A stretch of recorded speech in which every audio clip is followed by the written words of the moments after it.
पहले विश करो तनी डियर, सबका से पहले विश करो तनी डियर। जानू हैप्पी न्यू ईयर, जानू हैप्पी न्यू ईयर, जानू हैप्पी न्यू ईयर, जानू हैप्पी न्यू।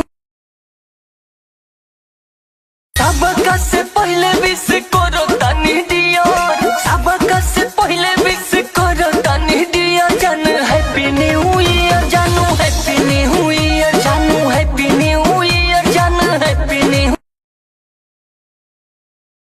सबका से पहले विश